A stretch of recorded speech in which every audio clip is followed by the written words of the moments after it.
Hi everyone, John Lawrence, owner and founder of Camino Tax and Financial Strategies. Thank you for joining me on my journey of the Camino de Santiago. I do hope you're enjoying everything so far. Yesterday, I had begun our trek over the Pyrenees. We had stopped at a tombstone where we paid our respects with a mourning and mourned with a grieving father. As we moved on, the trip over the Pyrenees was pretty uneventful. It's pretty steep though. The German pilgrim and I chatted about where we were from, life, etc., and we walked into Roncevalles, joining a few other Germans for a drink at the end of the day. We couldn't check into the albergue until 4 o'clock, so we chatted to get to know one another.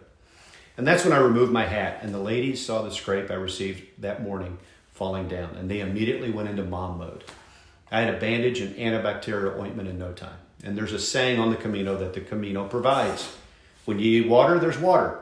When you need a place to sit and rest, a bench appears. Food, the same thing.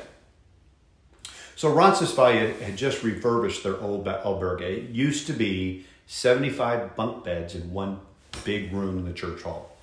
Can you imagine sleeping with 149 other strangers and snoring? I can't imagine. But that's how it used to be.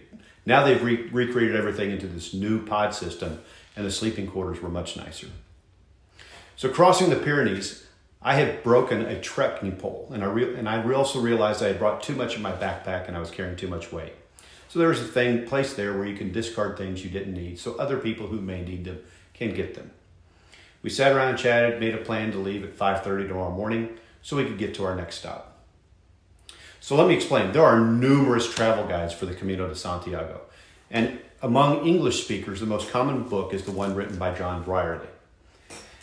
And this book gives you 33 stages of where you should be. And according to the book, the next place we're going to go is La Rosoña, 17 miles away. So if you have ever heard of the Camino, you may have seen a picture standing under a road sign showing Camino de Santiago de Compostela, 800 kilometers. And that's where we begin tomorrow.